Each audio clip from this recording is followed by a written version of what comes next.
Assalamualaikum warahmatullahi wabarakatuh. Nama saya Kusnul Khatimah dari Prodi PIAUD semester 5. Di sini saya akan merangkum tentang strategi pembelajaran yang bersumber dari buku Strategi Pembelajaran.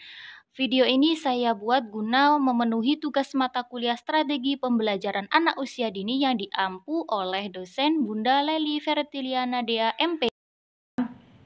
Pengertian strategi. Strategi pembelajaran adalah penggabungan macam tindakan untuk mencapai tujuan. Pada jenjang PAUD, kegiatan dapat dilakukan dalam bentuk bermain. Kegiatan lebih banyak menekankan pada aktivitas anak. Strategi pembelajaran pada anak usia dini harus dilakukan dengan menyenangkan, menarik, penuh dengan permainan, dan keceriaan serta tidak merampas dunia kanak-kanak mereka. Dalam strategi pembelajaran, kita perlu mengembangkan dan memperhatikan pendekatan pembelajaran yang menjadikan mereka senang, asyik, kreatif, dan aktif sehingga lepas dari suasana tertekan dan tidak terbebani. Adapun pendekatan-pendekatan itu adalah yang pertama active learning atau belajar secara aktif positif. Yang kedua attractive learning atau belajar yang mempesona dan menarik bagi anak. Yang ketiga joyful atau belajar yang mengasyikkan dan menyenangkan. Yang keempat multi-typal atau pembelajaran yang berdasarkan konsep kecerdasan yang jamak. Selanjutnya ada komponen strategi pembelajaran. Komponen strategi pembelajaran merupakan kumpulan dari beberapa item yang saling berhubungan satu sama lain, yang merupakan hal penting dalam proses pembelajaran. Setiap komponen pembelajaran memiliki karakteristik atau ciri-ciri khas tersendiri. Komponen-komponen strategi pembelajaran meliputi tujuan, materi pembelajaran, metode atau strategi pembelajaran, media, dan evaluasi. Yang selanjutnya, atau yang ketiga, yaitu prinsip-prinsip pembelajaran PAUD. Menurut Permendiknas nomor 19 tahun 2005 mengatakan bahwa proses pembelajaran pendidikan diselenggarakan secara interaktif, menyenangkan, menantang, memotivasi anak didik untuk berpartisipasi aktif, serta memberikan ruang bagi prakarsa, kreativitas, dan kemandirian sesuai dengan bakat, minat, dan perkembangan fisik serta psikologis peserta didik. Nur Aini tahun 2011 mengungkapkan prinsip-prinsip pembelajaran anak usia dini sebagai berikut. Yang pertama, berorientasi pada tujuan. Yang kedua, aktivitas. Yang ketiga, individualistis. Yang keempat, integritas. Yang kelima, inspiratif. Yang keenam, menyenangkan. Yang ketujuh, menantang. Yang kedelapan, memotivasi. Yang keempat adalah karakteristik belajar anak usia dini.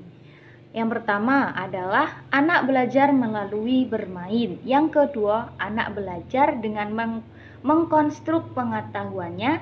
Yang ketiga, anak belajar secara alamiah. Yang keempat, anak belajar mempertimbangkan keseluruhan aspek. Yang kelima, pembahasan yang kelima, jenis-jenis strategi pembelajaran anak usia dini. Pemilihan strategi pembelajaran perlu mempertimbangkan beberapa faktor penting, yaitu yang pertama, karakteristik tujuan pembelajaran, yang kedua, karakteristik anak, yang ketiga, tempat dilaksanakannya kegiatan, yang keempat, tema, yang kelima, pola kegiatan. Selanjutnya, macam-macam strategi pembelajaran anak usia dini. Yang pertama, strategi pembelajaran langsung. Strategi pembelajaran langsung adalah pembelajaran yang secara langsung diarahkan oleh guru melalui tugas-tugas spesifik yang harus dilengkapi anak di bawah pengawasan guru secara langsung. Langkah-langkah strategi pembelajaran langsung yaitu yang pertama, menyiapkan tujuan, presentasi dan demonstrasi, memberikan latihan terbimbing, mengecek pemahaman, dan yang kelima, memberikan kesempatan latihan mandiri. Yang kedua, strategi pembelajaran tidak langsung. Strategi pembelajaran tidak langsung ini kebalikannya dari strategi pembelajaran langsung, di mana strategi pembelajaran tidak langsung lebih banyak berpusat pada anak. Dengan pembelajaran berpusat pada anak, maka kecepatan belajar ditentukan oleh anak itu sendiri, sehingga anak tidak diharuskan menyelesaikan secepatnya bagian-bagian yang sulit dipelajari. Langkah-langkah dari pembelajaran secara tidak langsung adalah dengan melakukan pengamatan terhadap objek pelajaran. Yang kedua, setelah anak melakukan pengamatan, yaitu dengan menganalisis fakta yang diperoleh dari hasil pengamatan yang dilakukan anak. Yang ketiga, menyimpulkan hasil pengamatan yang telah dilakukan.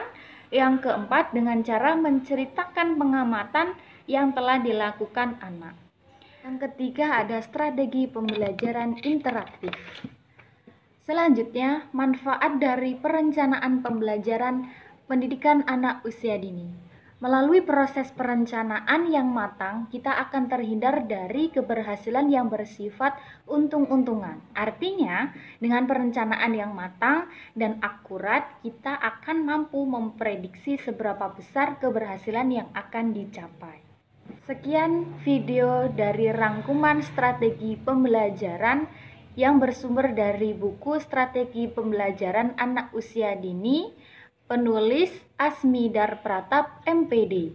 Kurang dan lebihnya saya mohon maaf. Saya akhiri. Wassalamualaikum warahmatullahi wabarakatuh.